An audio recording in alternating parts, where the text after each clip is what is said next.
तीसरे कार्यकाल का पहला बजट है। मोदी सरकार का जो पहला बजट था पहले कार्यकाल का, उसमें 500 करोड़ रुपए सिर्फ इसी महंगाई से निपटने के लिए एक फंड का ऐलान किया गया था, और 10 साल बाद भी हम उसी महंगाई पर चर्चा करें। हाँ, एक पॉइंट है, मतलब अब महंगाई की बात हो ही रही है तो मिडिल क्लास इस बार बहुत फोकस होने वाला है। मनोज जी, जरा इस बात को मैं समझूंगा। 140 करोड़ की पॉपुलेशन में हार्डली 2 करोड़ ऐसे हैं जो टैक्स पेयर हैं। वो भी आप देखिए 10 लाख से ऊपर के इनकम स्लैब का परसेंटेज तो और भी कम हो जाता है, 3% के आसपास बचता है।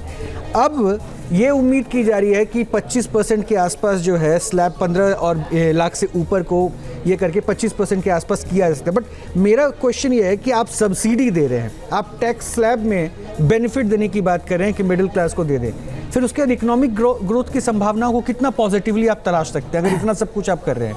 देखिए, ऐसा है कि हमारी इकोनॉमी का जो सबसे बड़ा फेलियर आज की डेट में भी है वो ये है कि हमारा जो स्प्रेड होना चाहिए था, वो जो लोग हैं जो कि टैक्स पे करते हैं आज की डेट में भी, जैसा आपने बताया कि सिर्फ 2% है, तो वो 2-3% से बढ़ के कम से कम 10% तो होना ही चाहिए। अच्छा, दूसरी चीज़ क्या है कि आज की डेट में जो अपर इनकम है उसमें 42%, जैसे है कि 50 लाख से ऊपर वालों के ऊपर जो टैक्स है वो 42.5% है। तो ये टैक्स रेट किसी भी तरीके से अगर आप देखें तो कहीं ज़्यादा है।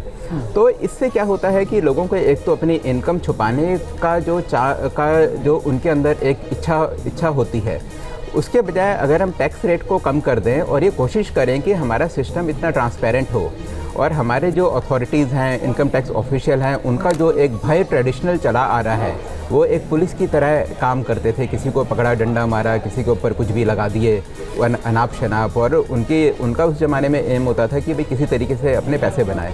तो उसमें ट्रांसपेरेंसी लाने की ज़रूर कोशिश करी है और सिस्टम ट्रांसपेरेंट भी हो गया है, लेकिन हमें और ज़्यादा ट्रांसपेरेंट बनाना पड़ेगा ताकि ज़्यादा से ज़्यादा लोग टैक्स पे करें। दूसरा, हमारे टैक्स सिस्टम में जो एक बड़ी ख़राबी जो मेरे को नज़र आती है वो ये है कि एक तो हम डायरेक्ट टैक्स एक तो देखिए कि जो भी सैलरीड क्लास है, टैक्स मैक्सिमम सैलरीड क्लास ही पे करती है, क्योंकि उसके पास छुपाने का कोई और जरिया नहीं है। बिल्कुल। हमसे ज़्यादा पैसे जो लोग कमाते हैं, जो अपना बिजनेस कर रहे हैं, वो आपने देखा होगा कि उनमें से काफ़ी लोग ऐसे हैं जो कि एक पैसे का भी टैक्स पे नहीं करते। वो इकोनॉमी उनकी पूरी की पूरी कैश में चलती है। तो हमें कुछ ऐसे इंसेंटिव देने चाहिए उन्हें, या फिर एक सिस्टम बनाना चाहिए ताकि वो लोग भी टैक्स के दायरे में आ सकें। और इसके अलावा कि दूसरा जो इनडायरेक्ट टैक्स है, एक तो देखिए हम डायरेक्ट टैक्स पे कर रहे हैं जो कि 30%, 20% या वो है।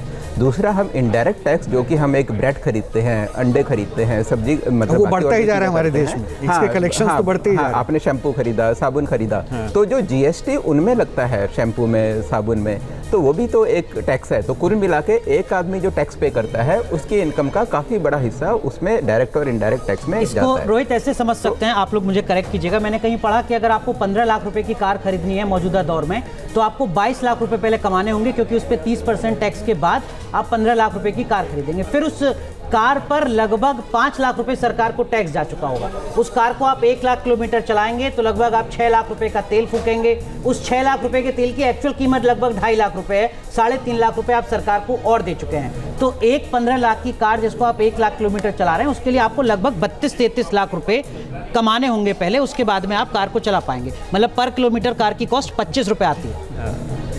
ये वो पॉइंट है। हरबीर जी जो बात कह रहे थे उसको और हम थोड़ा सा विस्तार दें। अभी 4 दिन पहले ICAR का एक समारोह हुआ जिसमें कि 8 मिनिस्टर्स गए थे और एग्रीकल्चर मिनिस्टर तो थे ही। वहाँ पे बड़े गिड़गिड़ा के बेचारे चेयरमैन ने कहा कि साहब हमें एग्रीकल्चर रिसर्च हम करते हैं और पिछले 10 साल में हमने हर वर्किंग डे पे एक रिसर्च नया बीज दिया है भारत को। लेकिन हमारा fund 0.38% of the budget, not GDP, 38% बहुत कम बजट है। मंत्री जी ने सुना, मंत्री जी ने उनकी तरफ पूरा का पूरा डाल दिया कि भाई ये बताइए कि जो रोज रिसर्च आपका एक आता है ये किसान को मालूम भी चलता है।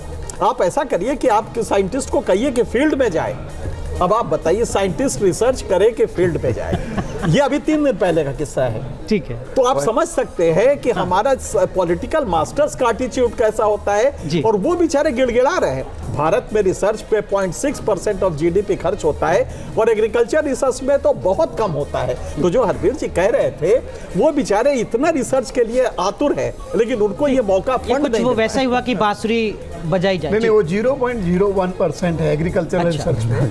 और दूसरी बात मैं ये कहूँ कि ये क्योंकि आप सूबे के लंबे समय तक मुख्यमंत्री रहे हैं और कहते हैं एग्रीकल्चर में वहाँ अच्छा हुआ। IARI की 2 वैरायटी पूसा बासमती 1503 और 1121 50,000 करोड़ का एक्सपोर्ट हर साल आपको देती है।